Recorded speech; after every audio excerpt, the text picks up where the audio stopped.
One fine day, in the middle of the night, two dead boys got up to fight. Back to back, they faced each other, drew their swords, and shot each other. A blind man came to watch fair play. A mute man came to shout hooray. A deaf policeman heard the noise and came to stop those two dead boys. He lived on the corner in the middle of the block, in a 2-story house on a vacant lot. A man with no legs came walking by and kicked the lawman in his thigh. He crashed through a wall without making a sound into a dry creek bed and suddenly drowned. The long black hearse came to cart him away, but he ran for his life and is still gone today. I watch from the corner of the big round table, the only eyewitness to facts of my fable. But if you doubt my lies are true, just ask the blind man, he saw it too.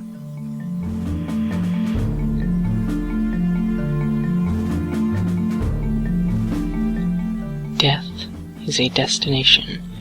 Of the grave I have no fear. Life was a journey, and this is my final year. Life is a race. I tripped, I fall. 22 laps. I gave it my all. Vital signs stumble, the staggered pace of my heart. Flesh grows cold, my nerves fall apart, savoring the crisp air as the end draws near, cherishing the bittersweet memories of she whom I hold dear, preparing to let go before you walk through the door. One final moment, soon I will be no more. Innocence and solace, all held in the palm of your hand, consolation and prosperity, our shattered future could have been grand. Life was a challenge, we shared each other's fears. Now that it's over, there's no need to hide your tears. Imagining what could have been, you break down and cry. It was not meant to be. Time will wipe the salt from your eye.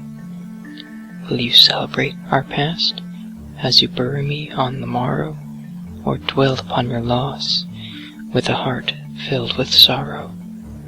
Envisioning the heaven as I lay free of pain and strife, your world will continue to cycle as I wait for you in the next life. Wavering light fades to black as you sit at my deathbed side. For the most glorious day I have ever lived was surely the day that I died.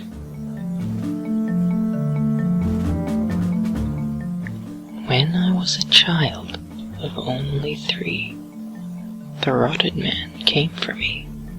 Late one night from my open door, he slowly crept across the floor.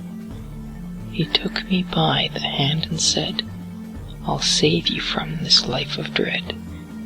We left the house in the early morn and took his carriage of blackened thorn. We rode for hours through thick, dense fog to a darkened, unlit, swamp-filled bog, where topless trees with hanging moss were shields from the unseen winter frost. The thick, wet heat from the dense, cool air crept up your back and through your hair. He took me to his house of bones, on a path laid with cobblestones. Upon his door hung a head of a child with hair of fiery red. His hall was bathed in blood-red tiles. The walls were stacked of flesh in piles. He told me of his protective view and begged that I should join him too. He smiled, and through his rotted lips I saw 1,000 children's fingertips. He promised me the world would pay and told me that I could stay. Then we entered a smaller room, and the rotted man gave me a red balloon. Then I saw my mom through tinted glass. The man with her was talking fast. The tears were pouring from her eyes. The man then held her while she cried. Then the rotted man did the strange thing. He sat down with me and began to sing a soft, nice tune that filled my head with puppy dogs and fresh baked bread. It was then I noticed that the rotted man was simply old and had a tan. And then my mom burst in the room, the feel of warmth, her sweet perfume. She hugged me tight and swore to me, from here on out, Dad would let us be. No more bruises, no more fights, no more screaming in the night. The rotted man had saved our lives by taking those who beat their wives, and children that cry when they're dropped and are beaten senseless until they stop. I thank the rotted man a lot, and never have I forgot that the thing I feared saved my life.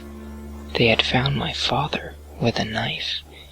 There are real horrors on this earth. Some are subjected to them at birth. We were saved by a man of rot.